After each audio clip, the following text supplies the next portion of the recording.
And we're now joined by the head coach of the Oklahoma Sooners, Coach Brent Venables. Coach, watching you on the sidelines on Saturdays, one of my favorite things. Tons of energy, tons of juice. Where does that come from for you? I just love for the game. I'm passionate and wear it on my sleeve. I actually wish I had more meekness skills, but I'm just who I've always been. I'm just love what I do. I love watching you get back, Coach, on Saturdays. That's who I think gets like the best workout Workout. when it comes to game day. Yeah, absolutely. A Well, lot of looking back, strain going on. absolutely, yeah, a lot of biceps and triceps work for that guy on game day. When it comes to what you learned from your team in year one, what would you break down there to some of the key things that you're looking to for year two? Well, again, the belief in what we're doing was probably the number one thing that was really apparent for me and our staff.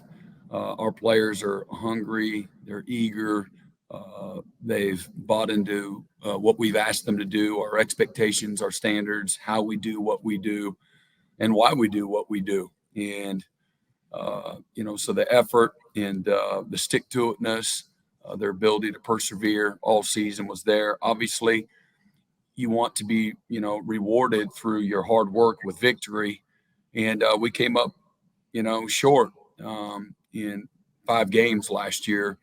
And this game will honor precision and efficiency and toughness and physicality. There's plenty of things that we have to through going through, a season. There's plenty of things that we have to obviously get better at as coaches and as a football team. And again, the best teams that you've been on are ones that complement one another, not compensate for one another. And so we've got to, improve in a lot of areas, but I love the fight and the investment from our football team.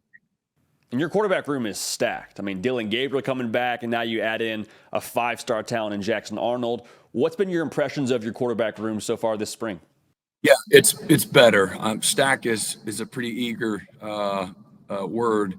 I love the group of guys, and they work incredibly hard. But they've been good. Dylan is a better version of himself. He'll be the first to tell you that. Whether it's all things that come with being a quarterback. Pre-snap, post-snap, management, leadership. Again, the precision that comes with that position that's necessary from that position. And then the older guys as well, Davis Bevel and General Booty have been really good. And Jackson's done a great job so far just through, today will be our 4th practice of the spring, and have been really pleased with his mental capacity, his ability to take what you learn in the classroom and apply it on the field. He's got great instincts and throws with anticipation. He's got a big arm and really humble guy, though, great teammate and loves to work.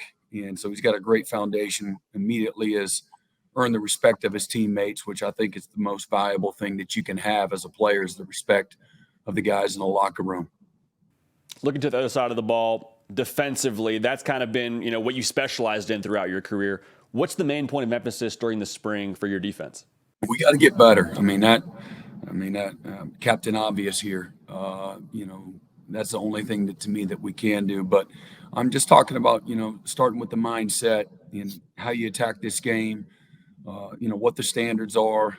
A lot of guys are, I would call them scarred up. The guys that have been here for at least two plus years. I call those guys just a little bit scarred up. And, we've worked really hard at trying to show them what, excellence looks like. We've got a great game plan for, how we need to get better and the work that it takes.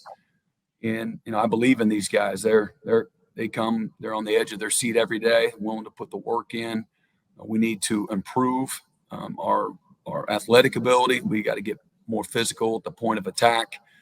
We got to be more precise in everything that we're doing, but we got to play with confidence. Confidence comes from the work that you put in, going about it every single day.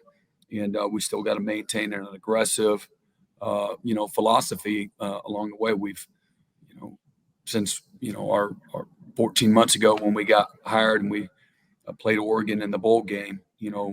Over 80% of our roster is no longer here. So there's been a big transition and transformation, if you will.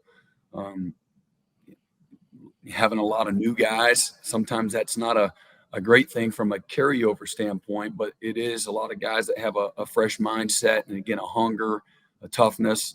Feel like they have a lot to prove. Tremendous competition. I love our mat drills and what we've done through the first 3 days of spring football from a competition standpoint. It brings out the best in everybody.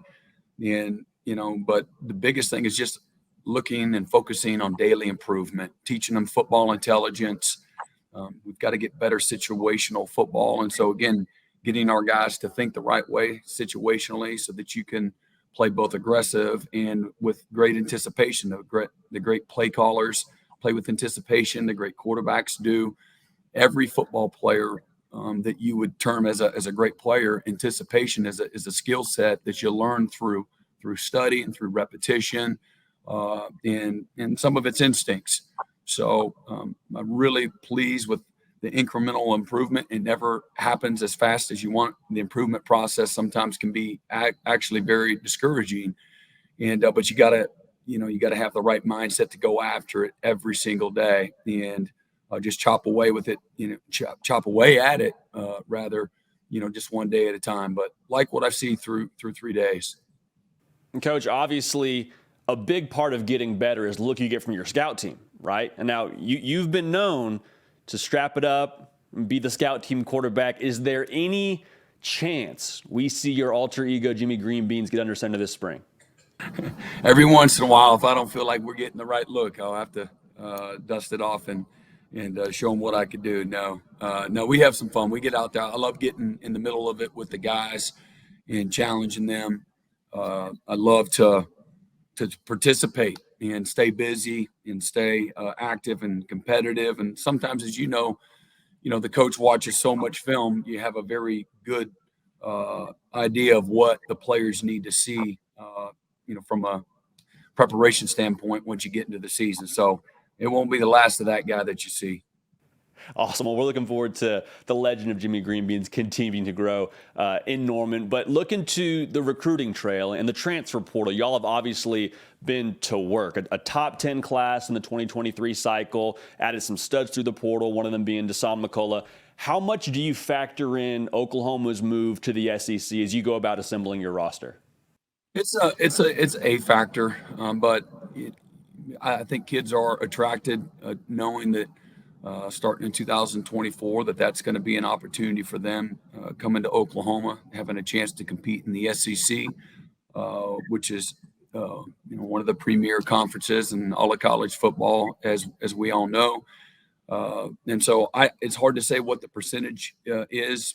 Most, I would say, 90+% of the guys have a very a good awareness that Oklahoma is, going to the SEC.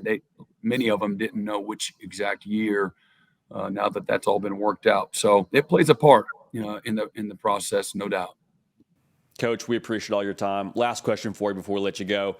Oklahoma is a place that you've been around throughout a lot of your career as an assistant and now as the head coach. What makes Norman different than anywhere else across the college football landscape? Well, I mean, for me, I'm very invested in this community, having come here in 1999 with Coach Stoops and was here for 13 years and a small part of a renaissance in Oklahoma. Oklahoma is one of the top programs in the history of college football, both in wins and certainly the championships, most championships in the history of college football. So we went several years, I believe 4 years, without having a winning season. And then 99, we went 7-5, and a lot of people still wasn't real happy, but there was a little bit of hope. And then, of course, we go 13-0 and win the national championship as the biggest underdog in the history of national championships against Florida State. Very invested in the community, in this university community. It's a very connected place. The fan base takes a backseat to nobody, incredibly passionate, high expectations, high standards across the whole university community. There's been excellence in all the different sports, men's and women's. It's a very close from a relationship standpoint, a very family-oriented community, safe, great diversity. It's a great college town, 120,000 people. And then you have Oklahoma City just down the road that has 1 million plus people in the metropolitan area. Our stadium, since I think 2000, we have the best winning percentage in all of college football, and so the people show up and they love their Sooners, and so there's no resource, there's nothing that Oklahoma lacks when it comes to supporting big time college football. And if you're a traditionalist and you like a college town where everything is centered around the university, man, this is as good as it gets.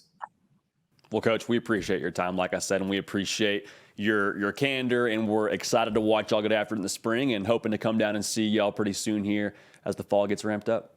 Thanks, JD. Appreciate you having me on, man.